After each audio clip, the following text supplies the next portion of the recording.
All right, just to introduce ourselves real quick. I'm Chantal. I'm at Demandwell and I'm the director of marketing. And this is Eric. Eric, please give us Hi, an I'm overview Eric. of what you do here. Yeah, I'm marketing manager at Demandwell, and more specifically, I'm in charge of all of our organic. So I am using our own platform to do all the organic work. Yeah, and he's crushing it.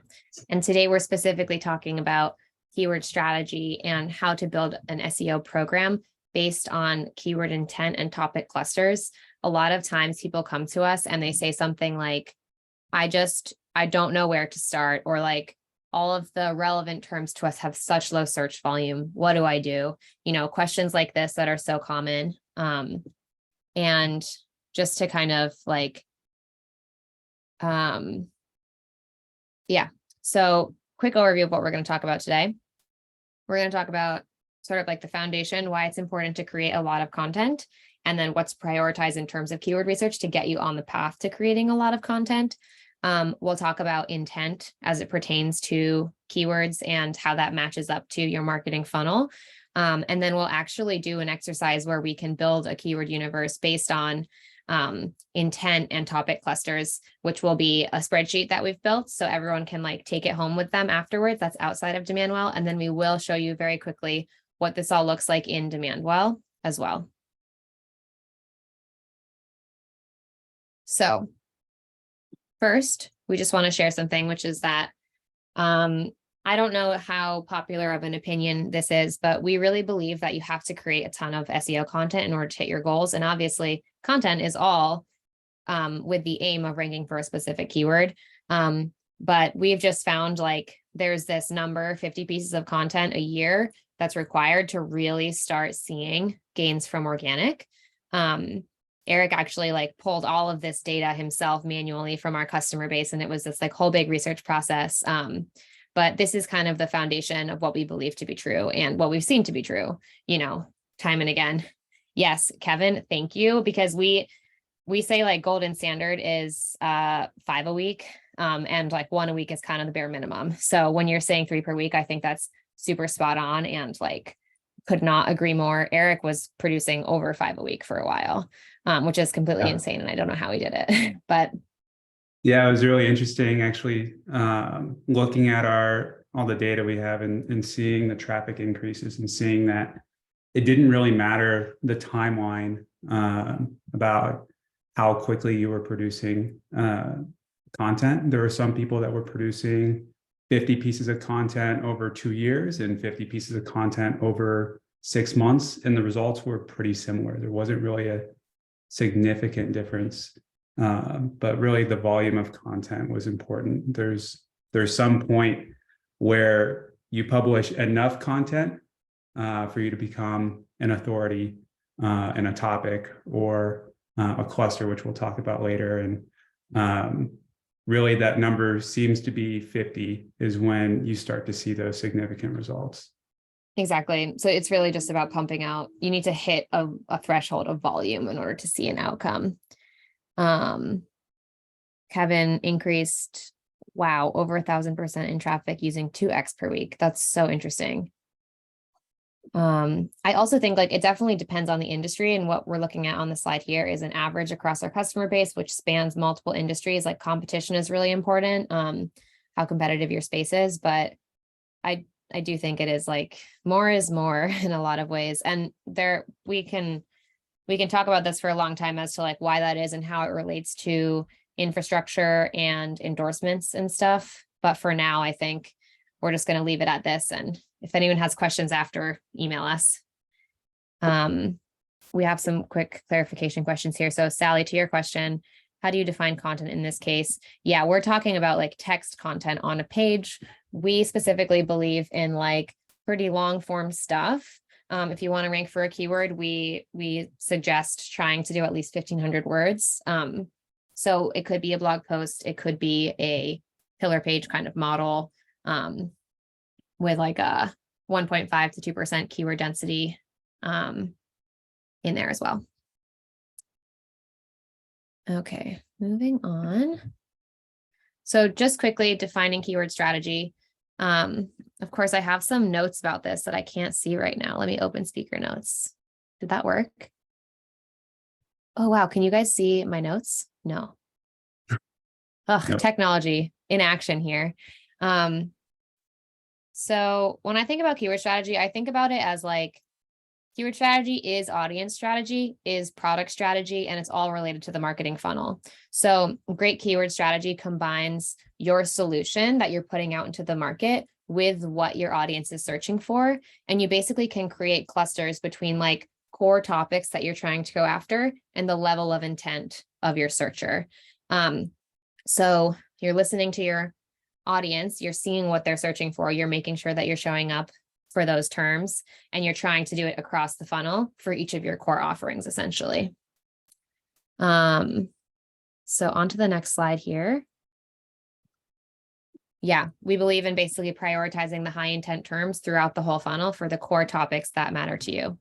So just as a thought exercise here, what does the interplay look like between intent and if by intent we're kind of talking about the marketing funnel and the volume that people are searching for, and how do you find a good balance? So basically we have these like super high educational, super high search volume educational terms, which are low intent. They're top of funnel.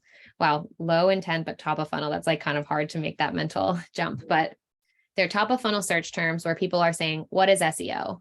What's the definition of SEO? This is a beginner who's not looking to buy software.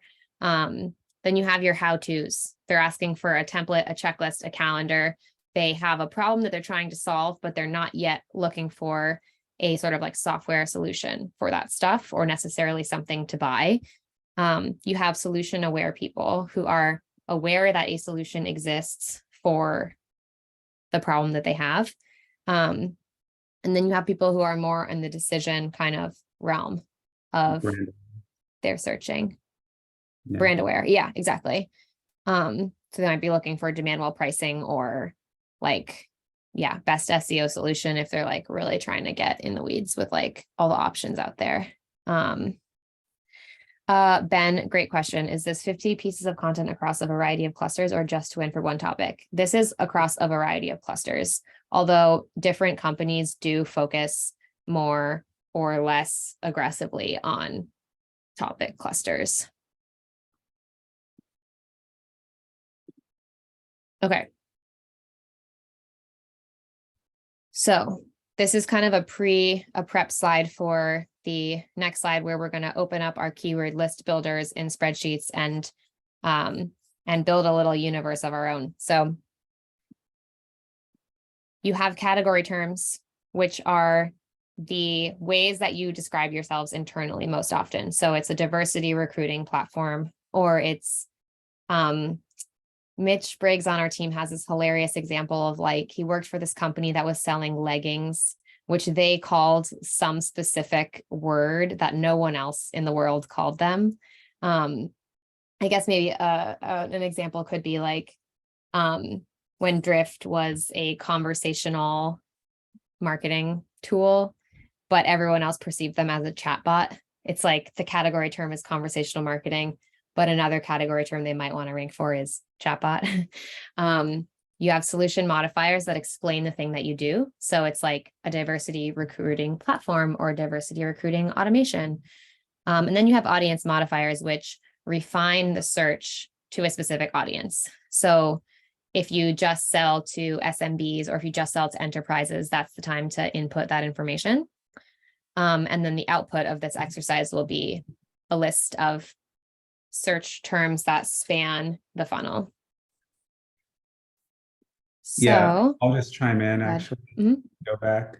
These core category terms are pretty much kind of the topics that you're trying to target. And then these solution modifiers and audience modifiers, those are kind of building out your list of keywords to try and fill a full funnel of keyword targeting for that core category or topic.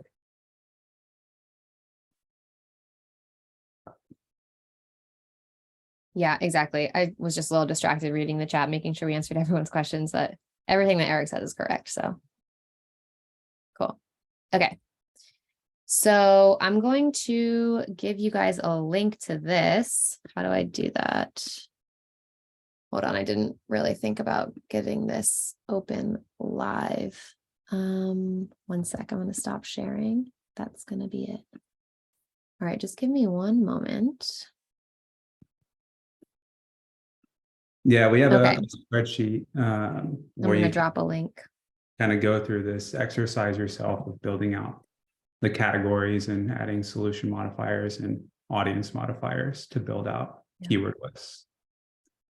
Yeah, so if you click into the link in the chat, it will automatically create a copy of this spreadsheet for you. So feel free to do that. And you can follow along with me as I build this out, and then we can take a few minutes to for everyone to build this out for themselves to get a sense of what we're talking about. Mind you, this does not include, oh, sorry, I sent it just to hosts and panelists. That was dumb. Okay, send to everyone. Thanks for bearing with me, y'all. Here you go. Can everyone see that now? In the chat? I can see it, yeah. Okay, great. Awesome. All right, thanks for the patience, everyone.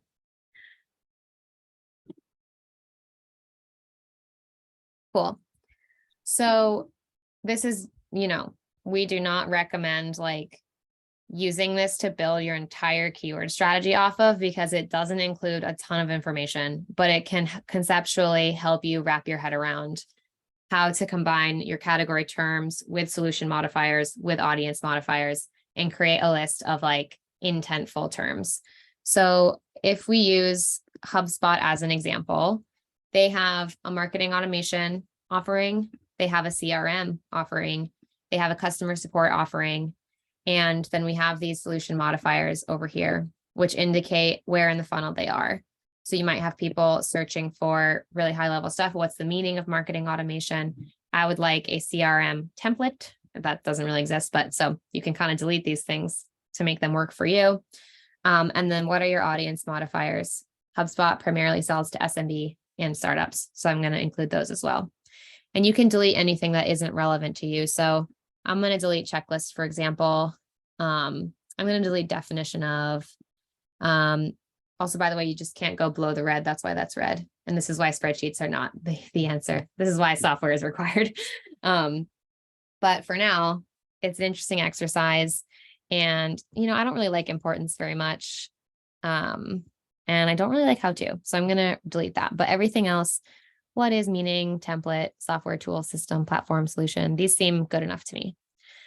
So this can be the foundation for a keyword strategy that spans your offering and the marketing funnel, and can be used as a starting place before you even dive into Keyword Planner or SEMrush or whatever it is that you use to kind of like build out your keyword universes. Eric, do you have anything that you want to add? I guess I think it's helpful to include why you would want to go target top of funnel terms for education and how-tos. And there's a lot of terms that have plenty of volume. Audience or like users that visit your site at the top of funnel for those pages or for those terms may not convert as quickly. They have chance to convert later down the line, but there's a lot of volume left on the table if you ignore those terms and just go over the bottom funnel high conversion terms. And those top of funnel terms are also really expensive to target with paid ads because they're not going to convert at as high of a rate. You might be throwing away some money with paid ads. And if you can easily rank for top of funnel terms through organic, you can still get that traffic, and that's going to persist over time and actually have an ROI that makes sense. Yeah, and like in all things in marketing, we have top of funnel efforts. We sponsor events that might not necessarily drive demand right away. We have ads in podcasts, like all of these things that we do that are top of funnel. It's like the same is true in SEO. We should always be kind of like catching that like new net of people who are going to be bottom of funnel later. Kevin has a question about keyword Mhm. difficulty fit in Yes. keyword strategy. And I mean, that's a great question because there are some terms that have 100,000 monthly searches. And if you're just starting out with SEO, you're not going to get those terms. And there are some people who spend 10 years trying to climb up onto page 1 or in the top 3 Mhm. for those terms. And so with keyword difficulty, that can be a pretty good indication on competitiveness. Cost per click is also a good indicator on competitiveness, even in organic. So it's definitely a balance of trying to find good volume, like significant volume, probably over 100 monthly searches. Anything over 1,000 monthly searches, if you're just starting out, may be a little bit out of reach. Well, even that number really depends on the industry. Like Yeah, it's kind of again, relative, so it's those hard are kind of to our give numbers. numbers. Yeah. Yeah, that's kind of But what I I think follow. yeah, Ben, amazing point about it's easier to rank already if you already have a base of related content that's relevant to your topic. That's another reason why it's great to go after top of funnel terms, is because that just like, increases the breadth of your wedge within a topic in the search results. The other thing I was going to say about keyword difficulty is like our software platform has a solution for determining keyword difficulty. That's like a combination of search volume and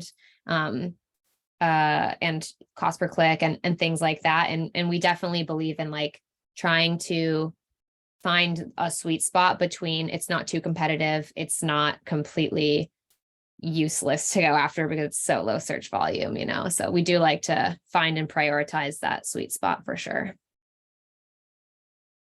Yeah, great question. Yeah, great question.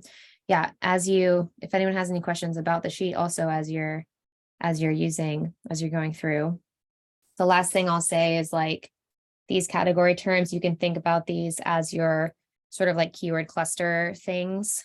I think like for us, for Demandwell as a business, we would be excited to rank for lead generation as a cluster. We would be excited to rank for SEO as a cluster. We would be excited to rank for like, I don't know, AI writing, any number of things, content marketing.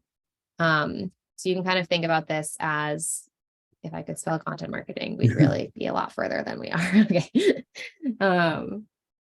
How do you create pillar pages with these clusters? What is the minimum volume that you benchmark is relevant to try and rank for? Amazing questions. Danny, I'll start with yours. And actually, Eric is going to dive a lot more into this about how we think about a cluster. We think that you need to have pillar content and also supporting content for the terms that you really want to rank for. And then you also need to have a bunch of related content on your website to those terms that basically are all pointing back to the main page that you really want to rank for the thing. So I guess it's like, how do you create the pillar pages? I guess I'm not really sure what that question is actually getting at. Danny, can you provide a little bit more context and I'll answer Jory's question and then I'll come back to you. Jory, what's the minimum volume that you benchmark is relevant to try and rank for? Honestly, oh, go ahead. I was just going to say that is so dependent upon the industry, in my opinion. Yeah, what do you think, Eric? that's basically what I was going to say is that for Demandwell personally, the SEO space in SEO is not surprisingly very competitive. So I've targeted keywords that get 10 or 20 monthly searches. And it's great to win for those.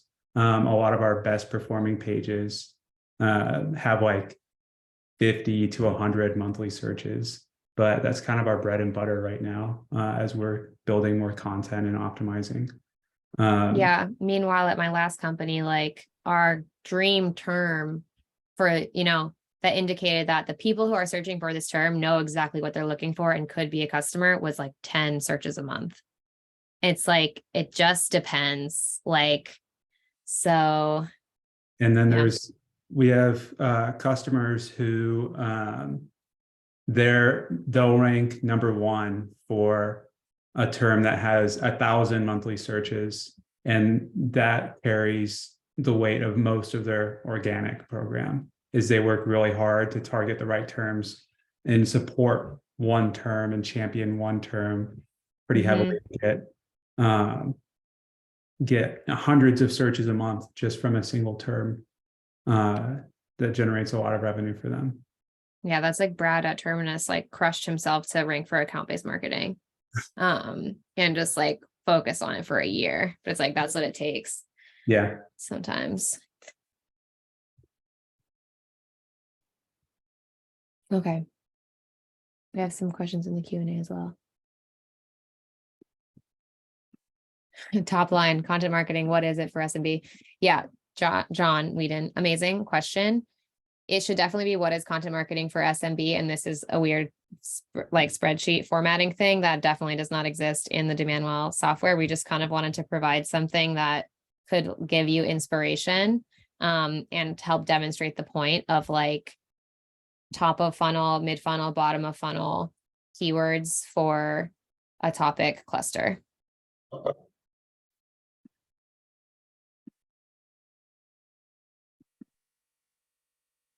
right. Let's get back to it. A few more slides here, and then Eric is going to show you what this looks like in Demandwell. And as always, please type your questions in the chat. Can you still see my screen? Yep. Okay, cool. So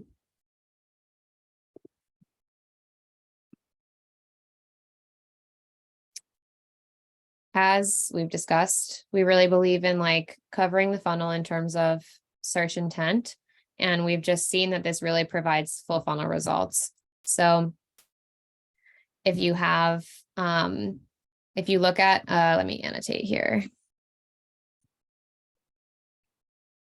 If we're looking at this section of the chart here, it's basically showing you the marketing funnel from site visitors to leads to sales opportunities to customers. And we just believe that SEO should really be thought of in this way, where it's a conversion path, just like any other thing in marketing. You know, we obsess about this with paid ads. We should also consider SEO in this way. So yeah, just thinking about SEO in this way can really unlock a lot of, can really help you hit your goals, in my opinion. So if you have a specific revenue target and you have a specific average customer size, and you know what your current monthly traffic is, and you know how many index pages you have currently, like you can basically do some math to back into how many pages do you need to create in order to hit the traffic increase that you need, that will then pump all the way down to the number of customers that you need to acquire from organic in a given year or quarter. Eric, do you want to add anything? Sorry, I was answering a question in the chat. Oh, amazing. No worries. I was just kind of explaining how this, how we think about the full funnel impact that SEO can have, and how we think about like backing into a page number based on revenue, ACV, how much traffic you have currently, how much you need to drive in order to hit your number. Yeah. Yeah. And I would say that for anyone curious, these conversion rates are on the right-hand side are These ones fairly conservative, I would say, for SaaS companies. But that visitor to lead conversion number for 1.5%, that can be tricky for some people. Building landing pages that convert. But yeah, I'd say that these are fairly reasonable numbers, and not all leads are going to convert to opportunities, but that's familiar for marketers. Totally. Cool. All right. So just a quick just letting you know if this seems like crazy and complicated, and obviously the spreadsheet it's just a spreadsheet. It's not a full-on solution that incorporates everything that you need. If you do need help, like in any way with this stuff, definitely just drop your email in the chat and we can set up some time for a strategy consultation for you. But we're not done yet. Eric is going to walk us through what this looks like in the Demandwell platform so you can actually see a slightly better way of visualizing all of this. Right. All right. Share my screen. See my screen? Mm-hmm. All right. Good. So this is what the keyword coach looks like inside of Demandwell. I think one thing you'll notice right away is we have a priority score. And this is what Shanta was talking about earlier. This priority calculation is a combination of keyword volume and whether or not you already have content for it, keyword ranking, and then also weighting different terms that your business is prioritizing at the moment. You can maybe tell that we're prioritizing content at the moment. So yeah, all of that tries to sort your keyword universe into the highest priority list, trying to share the lowest hanging fruit with the highest chance of success. One thing I wanted to do was show you exactly what I do when I'm trying to, just look around and see if there's more terms that I should build content for, or creating a new cluster.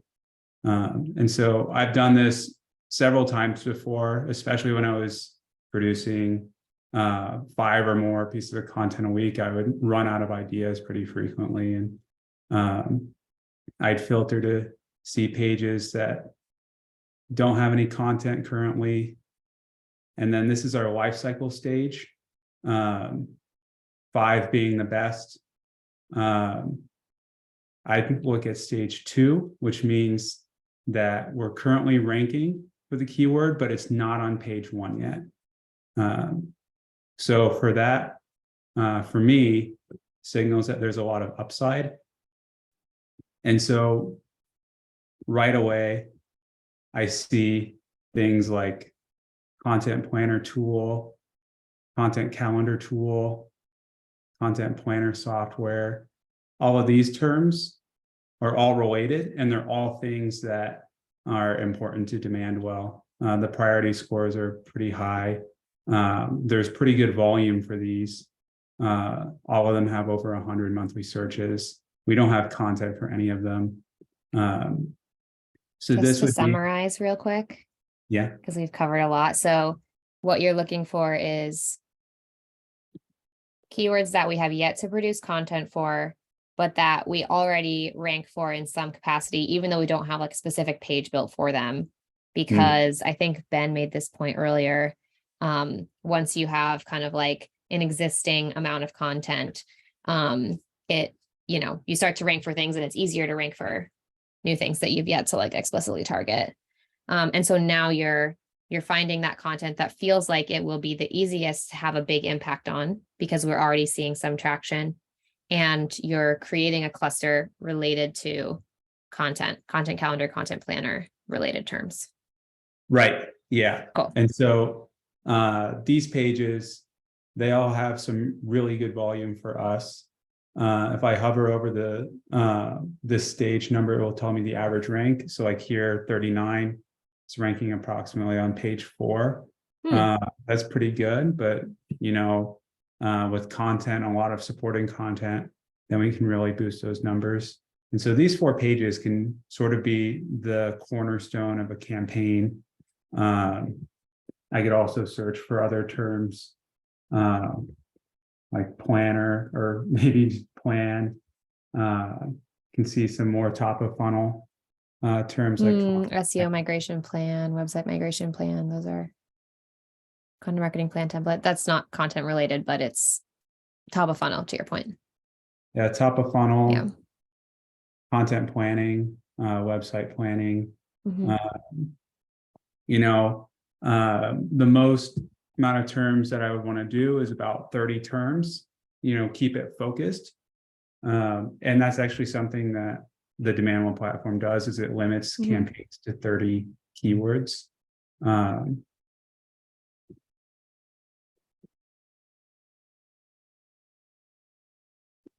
So here I'm just naming my new SEO campaign, my primary keyword to target, content planner tool. It has that nice volume, 720. Launch this campaign. If I were completely building out that campaign, I'd spend more time looking at different solution modifiers and trying to build out the campaign to probably like at least 15 to 20 terms. So yeah, just to show you like some completed campaigns that we have. Before you do that, Eric, we have one Yeah. question that I would love to answer just because it's kind of foundational. So Danny says, my understanding is that you create topic clusters, then you create pillar pages on these clusters. Is this correct? Yes. And maybe a separate question is how to create a good pillar page.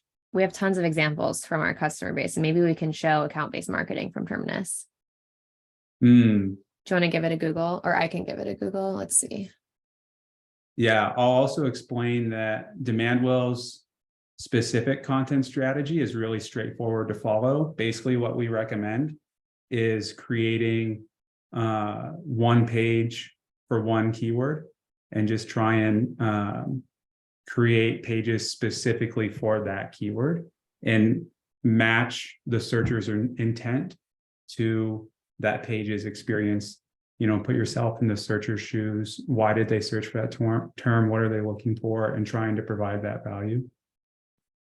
Yeah, exactly. So this is the page that Terminus created to rank for account-based marketing. And it was actually like originally a blog post that they kind of realized was getting a lot of traction for account-based marketing. And so they did a ton of optimization tactics, essentially after the fact, rewrote the page, all of that stuff. But this is a good example of, actually, this isn't a greatest example of like our traditional pillar page, but they've done a lot of things really well. So I'll just talk about what I like about it. It's incredibly in-depth. They have a ton of different conversion opportunities on the page. This is something that we believe really strongly, especially for like informational terms. If people are looking for account-based marketing, they probably want to learn more about it. They might be interested in the account-based marketing ebook, for example. They have this like infographic about account-based marketing, driving revenue. That's amazing. Definitely include that. Yeah, tons of different conversion opportunities and tons of information. And then this is a big thing that is linked to from all of their different blog posts and all of their different pillar pages. Do you want to add anything, Eric? Yeah, actually, Jeff asked in the chat about Yep. keyword clusters and mixing landing pages, blog posts, and pillar pages with, mixing your types of content pages. And I'd say that that is a good idea, just to think about, that one specific keyword. What is the best way to present that content for a keyword? Like Chantal was talking about with top of funnel, like account-based marketing with Terminus, they kind of organize that like a guide. And if you're looking for something bottom funnel, such as account-based marketing software, they might have more of a product page that displays their features and talks more about Terminus specifically. So that could be an example of different types of content for one cluster. Harish asks what page type is ideal for a pillar page. I think that that's a great question for starting out with a content strategy. Something that Demandwell believes in is it's really important to just get the content published instead of trying to make it perfect before you publish, because it takes time to go from, being unranked all the way up until ranking on page 2 when you start to Mhm. get some clicks and traffic, like getting more than one click a month kind of traffic. And so you don't really need to worry about perfect before that point. It's more about getting the content published, establishing yourself as an authority for a topic, trying to own Mhm. that topic, and then worrying about optimization once you start getting some traffic. Yeah. So, yeah, one thing I that, just I want to quickly react to one thing that Jeff asked about, does SEO improve when you have a diversity of content types? Um, to Eric's point, like creating a thing that perfectly answers the searcher's question in the medium that appropriately answers the question is super important. But I will add, like, in all of the Href studies about the highest ranking content, they're all, everything in the first spot is basically 1,500 words or more. So that's the one thing, that's the one caveat that I would say is, like, words on page is really helpful. And so that's just, take that for, it's not causal necessarily, but it's correlative. yeah, Google So keeps claiming that it doesn't matter how long the content is, but yeah, people in the SEO space keep finding over and over that there is a correlation between longer content and who's ranking higher. yeah, yeah. I mean, take it with a grain Um, of salt. It's not just publishing mhm, content for volume's sake, but yeah.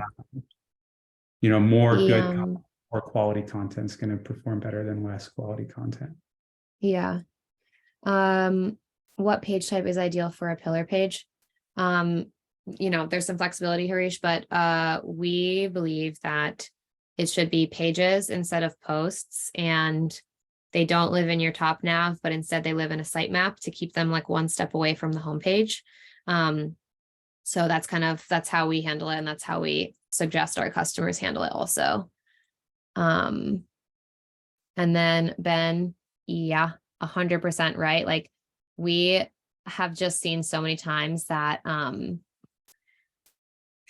you just publish a bunch, and the thing that you might not expect will do the best is the thing that is performing, and then you just have to go with it, and you have to like double down on that thing, because you can't always predict exactly uh how Google is going to react to your content and how people are going to react to your content.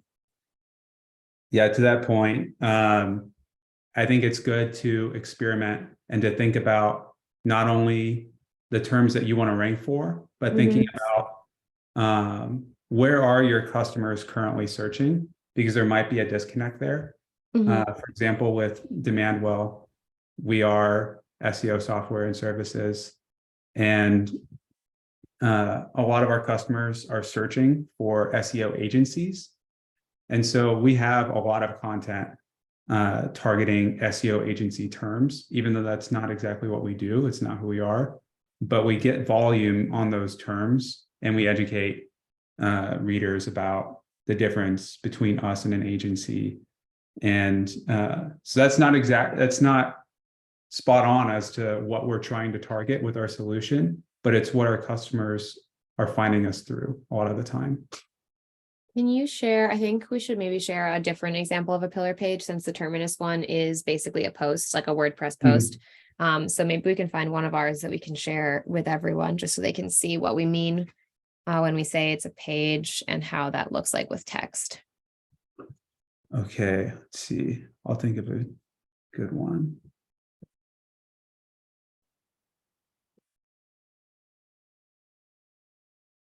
It's off the top of my head. Mhm. Yeah, sorry to put you on the spot. We didn't plan for this.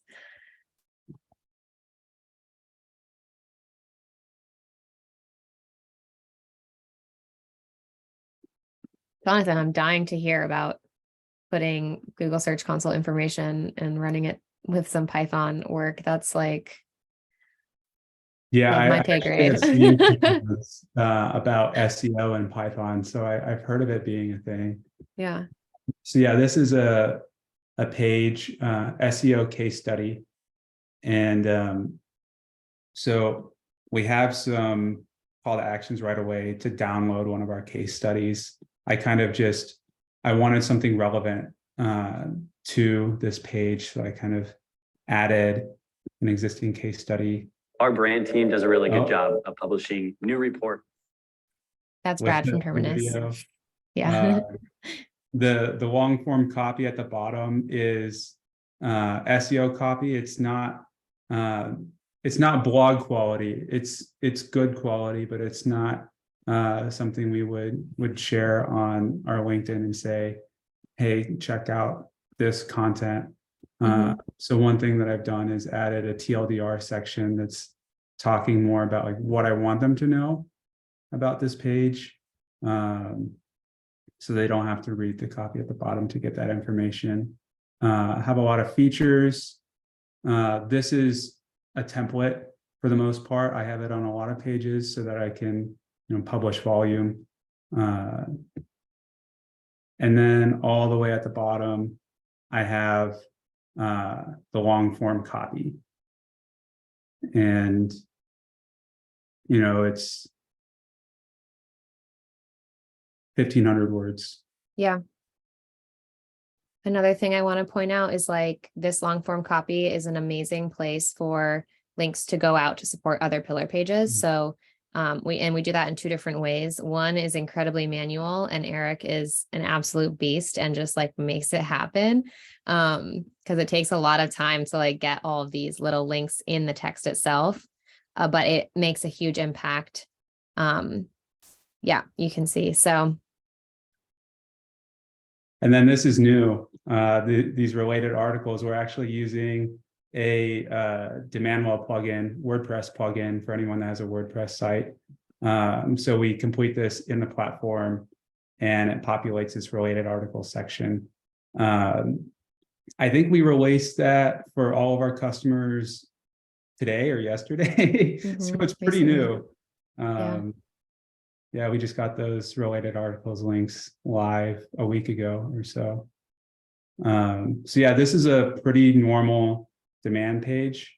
Yeah. Are the links in the articles linking to other articles on your site? Yes. That's the point is with internal linking to try and create a web or kind of build out these clusters that we've been talking about. For the search engine's sake, so they get an idea of what's important and what's related, so that they have a better idea of which pages to rank for which terms, and that in turn will give them more confidence to boost the rankings. That's kind of the thinking or the philosophy. Yeah. And then Jordell's question, do you find a difference in traffic when you have a pillar page with a preview graphic of the asset/case study rather than just a CTA with some copy attached? I don't think we've like reliably tested that enough to answer. So basically the way I'm interpreting this question is that in the hero section, you can have like a graphic of the case study as a preview instead of just like this model that we have right here is like text, subtext, and title, subtitle, and then button. That's not something that we've A/B tested, I don't think. Yeah, we haven't tested that. If you have, I'm curious, have you tested that? And what are you finding? Because we use that model for like our LinkedIn ads when we're promoting something. Yeah, exactly. It's like, I'm sure it's different for everyone, but one thing that we've noticed is in LinkedIn ads, when we have a graphic related to a case study, if we have like that cute little preview of the case study in that graphic along with the title, it performs really well. But we haven't tested it with the hero sections yet. And I'll just say that back in the platform, going back to the life cycle stages for keywords, I think that's important for our optimization strategy. So you can see here the current stages. This is a quick summary. Stage 3 is when you're ranking in the top 10. So you're on page 1. Stage 4, you're in the top 3 for a keyword. And the 5th stage, you're ranking in the top 3 and the click-through rate is high and it's completely optimized. And so when I really consider to start optimizing a page, changing the hero section, customizing the title tags and metadata descriptions, changing the H2s. If I catch it when it's stage 2, but it's, ranking high on the second page, or definitely when it's on the first page and it's in stage 3, that's when optimization is really important, because you're getting clicks at that point and you're getting traffic. And that's when you need to worry about like what performs better on that page. And the most important thing to remember, kind of the North Star, is if you're creating one page for one keyword, thinking about what is the intent of someone searching that keyword, what are they looking for, and trying to deliver that value the best way that you can. Can you scroll down a little, Eric? I just want to show some examples of like keyword clusters that we've made that might help other people kind of understand, like, or, come up with some things that they might want to go after. So we, like I mentioned before, we have some content planning kind of related focus. We have content marketing related focus. Content strategy is really big for us if people are kind of thinking about how they need to build their content marketing strategy. Like, we hope to show up for those terms because we hope to help people with that. And then the most meta of them all, the SEO campaign, which obviously our feature is called SEO campaigns. And so we want to show up when people are searching for SEO campaign related terminology. And you can see with the number of keywords, most of them I have 30 keywords. And then sometimes it's just, I keep clicking into it, my fault. But for SEO campaigns, I found 16 keywords that I really cared about. And then I just focused on building content for those 16 keywords and didn't worry about getting that cluster to 30 keywords. In this example too, like we have more content than we have keywords for focusing on. And what that means is that each keyword has multiple pieces of content that we've created that's in that pillar structure of like supporting blog posts linking up to the pillar page. And you can see for SaaS SEO, we kind of even more. Yeah, we noticed pretty early on that most of our customers were SaaS companies. And so we wanted to show up for SaaS SEO keywords, and they were all those keywords. I can go back to here and look at SaaS and filter for content and see that a lot of them have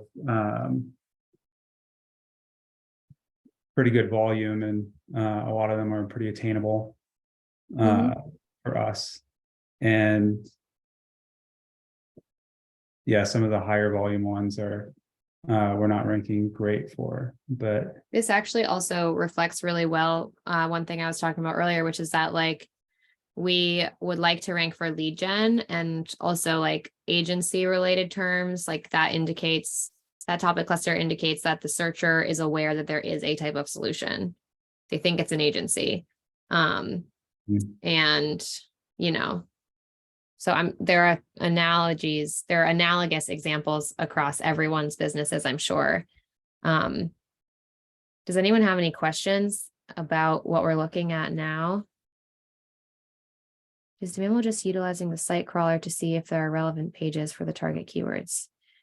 We've published these pages through Demandwell, so that's how it knows that there are pages that are going after certain keywords.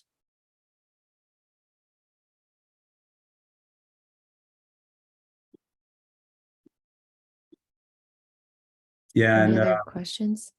Demandwell actually has a first party crawler that updates Life cycle stage data in the life cycle stage and data in the reporting. Yeah, so the data's up to date. The priority never changes, so that it's always in the same order, familiar order. It's not shifting on you every day, but the data next to the priority score will change unless you do a refresh and refresh the whole list, work with your SSM on your account to refresh the list. Occasionally it'll come up with a new priority score.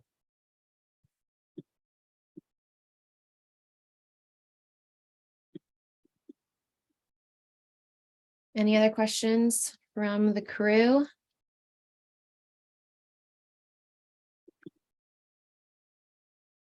All right, well, we have some fun polls. I'd love to hear what you all think. The first poll, which I just launched, is, are you using keyword clusters today? Yes, no, sort of, but want to improve. What's a keyword cluster? I mean, now you know, we've talked about it a lot, but if you still don't know, let us know and we can follow up.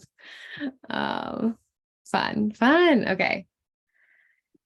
Yeah, it's one of those things like, I mean, I would say we're doing it, but like not everything that we do is based on a cluster. You know, like there are still evergreen terms that you need to go after that are not necessarily like cluster associated, right?